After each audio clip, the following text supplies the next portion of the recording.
right. So today it is my pleasure again to interview Jennifer White, who is the chairman of the board of trustees of the Reproductive Alliance. It's a big mouthful. Yes, exactly. And so just in case you don't know what the Reproductive Alliance is, I'm going to give Jennifer a chance to describe it. So that's my first question to Jennifer. Jennifer, please tell us about what the Reproductive Alliance is all about. Sure. So the Reproductive Alliance is set up that we are creating accreditation standards and protocols for the surrogacy industry, specifically for agencies in the surrogacy industry. There's a lot of organizations that either license or, look over a lot of parts of the surrogacy world. So, attorneys and mental health professionals and escrow, they all have their own bodies that tell them what they can and can't do.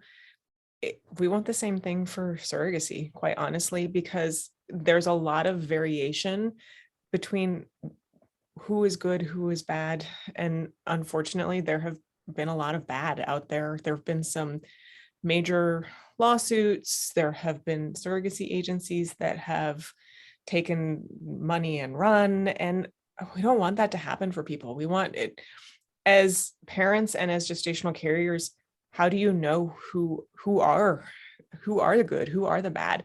Yeah. And so there's been no way to make that metrics. And for lack of a better word, I don't ever want to compare us to used car salesmen, because God, that's a horrible reference. But also, how do you look under the hood, right, to make sure that you're getting the good? And so that's we want to find a fair way for everybody to be able to make that comparison and to make that look. That's great. All right. So please tell us why and how you decided to start the Reproductive Alliance, and was there a specific triggering event, or was this something that you just had on your mind for a while? I've talked to, I'm not alone in creating this for certain. There were a lot of us that were having this conversation. And I think a lot of people in our surrogacy professional sphere have said, hey, we want this. We want a way to be able to let people look inside safely without obviously opening up everything, because it's impossible to open all of your books to every single person all of the time. So it was always there. Was there one specific triggering event? No, I don't think so. There definitely, as I alluded to, there have been some bad actors out there. There was an agency owner who actually, he was just convicted within the last year. He held escrow in-house. And he took all of the money from all of the intended parents. It was really horrific. He took millions of dollars. Unfortunately, those parents were still on the hook to their gestational carriers and still had to pay everything. So they ended up paying twice. Oh, wow. And that's horrible. And there also was, a number of years back, there was an agency owner who was creating basically shadow parents and shadow gestational carriers. And there was a big FBI sting, and she was accused of baby selling. And there are there are a few that are doing things very poorly and create very scary situations for people. And we want to make sure that there are good agencies out there. And so we want to make sure that those who are doing it right, that you know who they are and can find them. Yeah. Oh my gosh. So can you give us some insight on what happened? What do you have to do to create an organization like this? Like, where do you even start? It's been a big learning curve. I'm not gonna lie. So I definitely have some business brain, and I was like, all right, you just set up an organization, right? We actually talked originally to Barb Kalura of Resolve when we first started, and she referred us to there's actually a company out there that this is what they do, is they help start accreditation programs. So we brought in a consultant. So we have, I mean, in essence, that's exactly what they do. And they have done a very good job of needling and poking us and going, okay, no, now this is the next step. And here's what you need to do. So we use an organization that has helped us do that. So we hired a professional consultant. Oh, nice, nice. I didn't even think about that, but yeah, why not? Yeah. Yeah. Again, because you don't know what you don't know. I mean, with surrogacy agencies, and you don't know what you don't know, and setting up accreditation. And we absolutely needed and are very thankful for that help. Um, I have a question that just came up. So can you tell us a little bit about who's on the board? Like not who specifically, but like what's the background Yeah. and like how is the organization kind of set up? Like you have the board of the trustees, and then like do you have like offshoots, and how does that all come Yeah. together? Yeah. So intentionally from the start, we didn't want it to be, the kind of a fox in the chicken coop kind of situation, where that it was only agency owners who were talking about accrediting agency owners. So it's very intentional that our board actually draws from a broad spectrum and cannot have more than, I believe the bylaws say can't have more than 2 agency owners on the board at any given time, or 2 of any given specialty at any given time. So we have people from agencies, of course, because their voice still is important, but attorneys, mental health professionals, insurance, escrow, intended parents, and gestational carriers. It was really important to us that we hear all spectrums and all voices all the way around in what, because again, every person, every perspective, unfortunately, you get very myopic, right? That you only see what you see here. Well, so we may not, as an agency, go like gestational carriers definitely see a different trend of like, hey, this is what's really important to us right now. Intended parents, this is what is really important to me because this is what I'm seeing at this moment. And insurance professionals can be like, oh, hey, we see all you guys,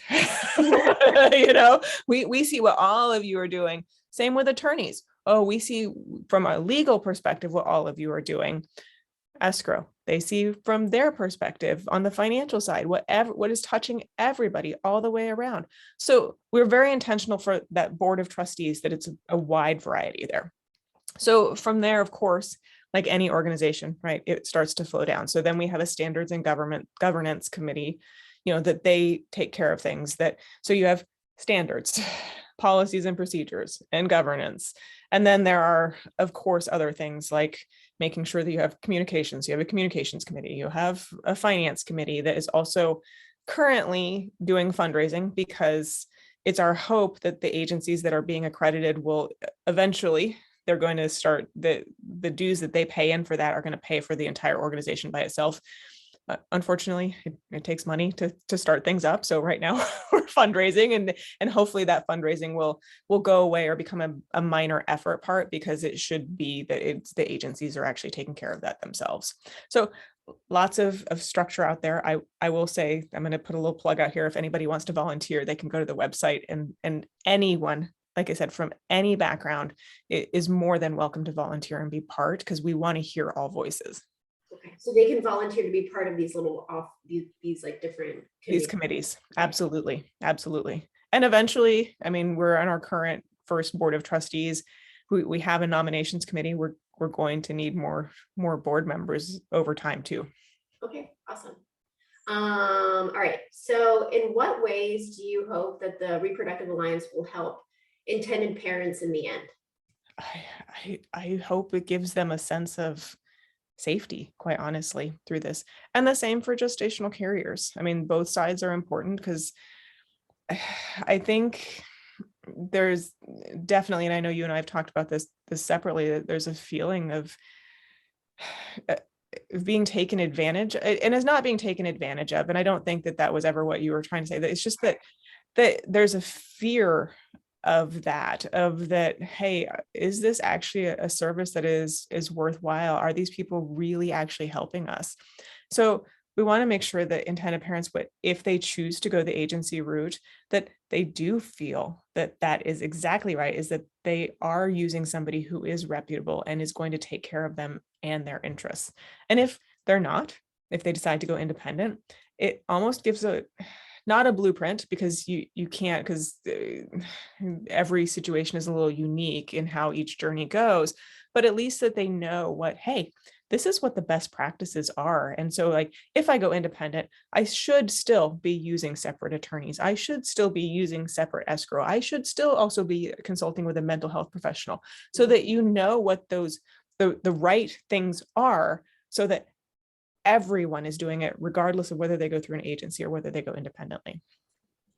So you're saying that if the IP wants to go independently, they should, you're hoping that by their conversations with agencies while they're talking, they will learn this information? Well, or at least they'll have those standards for the Reproductive Alliance to look to, and Oh, yes, okay, what those standards are out there that are the best practices. okay, yeah, that's great. I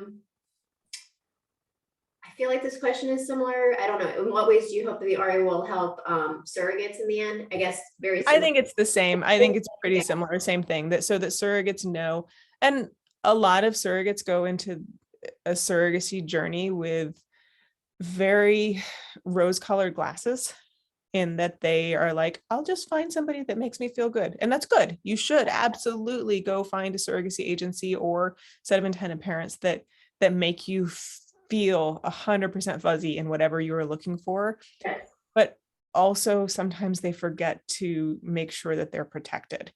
And so they'll go, oh, but I really like them, and they told me that it was okay that we use the same attorney. Well, let's make sure that everybody it's through the process understands what the best practices are, and that they are protected and they know how to protect themselves too.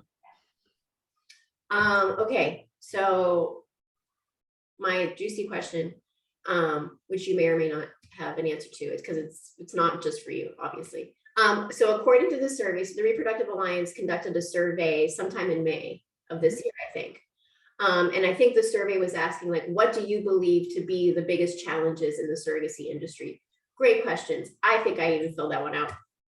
And ultimately, the responders said that cost was the top challenge in the surrogacy industry. So do you have some ideas on ways that surrogacy can eventually become cheaper for IPs? And will there be any initiatives that the Reproductive Alliance takes that will help with the costs?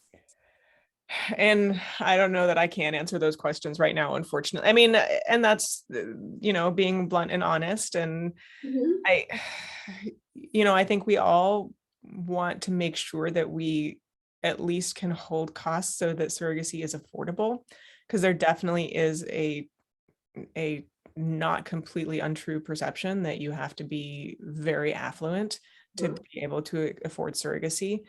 I wish we could be like, yeah, we're going to hold a line here and this is what it's going to be at, but there's so much that is not just the surrogacy agency. I think the surrogacy agency is a tie-all in the middle sometimes, and so of course there is a charge for a surrogacy agency, but it's the attorneys and the medical professionals. And unfortunately, it's not the insurance professionals that dictate this cost, but insurance itself is extraordinarily expensive, and the medical costs are extraordinarily expensive.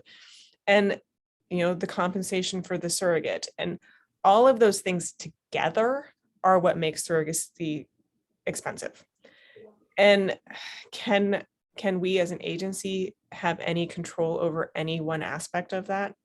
Unfortunately, no, we don't. There's a lot of outside things that are pulling together.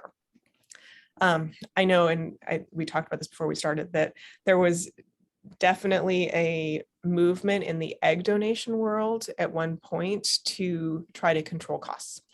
So ASRM actually put out a statement that said that I think it was an opinion piece of theirs, and I'm going to stumble over how official it was. That said that compensation had to be capped at a certain amount. And actually there was a lawsuit, and it was an antitrust lawsuit, and said that absolutely not, they could not. And so there cannot be a cap on compensation for egg donation. Awesome. So the surrogacy world has not followed suit with putting any cap on there as a result, because they've said, hey, you know what, they lost once. It's probably pretty likely that the same thing is going to fall under as well. Yeah. Unfortunately, I see compensation rising, and I can't control that. I mean, I know personally from my own agency perspective, we try not to be the highest. Right. And of course, that means that the surrogates who are cost, that all they're driven and motivated by is the end dollar sign, is that's all they're going to chase, is that. And so it's a fine line, even for a surrogacy agency, for, you know, parents who are searching, you know, if they only have $30,000 to offer for compensation and they have a surrogate who is chasing the top dollar, then It's just not a good match. that's just not the way it's going to work. I will say that there was a little bit of leveling during COVID to some degree, because there stopped being such an influx of people coming in from China, which was driving up a lot of cost in California. What it did though then was it leveled off costs in the rest of the United States closer to where that California was. And now, unfortunately, COVID's opening things back up again. And so I think we're going to see another inflation bump, unfortunately. So it's an impossible question to answer as to how we can control for that. That said, bad actors in the surrogacy world create very bad high jumps in costs. So if you are told by an agency, that's okay, you know, like we had definitely a big issue with I don't know if I want to name what, there was a company out there that was trying to sell an insurance product that it turned out was not an insurance product at all. And so it left a lot of families on the hook for medical bills. And it caused a lot of anger and frustration. And there were about 400 families that were affected. And so can we, I mean, things like that, if you're using ethical professionals, 100% we can help bring those costs at least more into line with what a reasonable expectation is. If there had been a reasonable and actual use of an insurance product as opposed to something that turned out was not.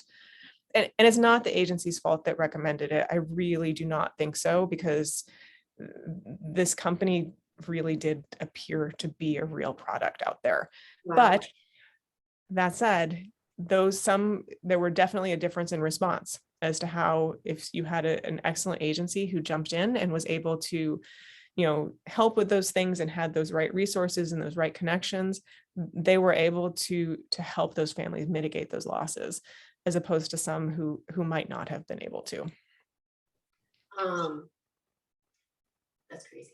All right. So my last question was supposed to be my last one, is just, so what is an upcoming like milestone? So what should we expect from the Reproductive Alliance? Like what is the next thing?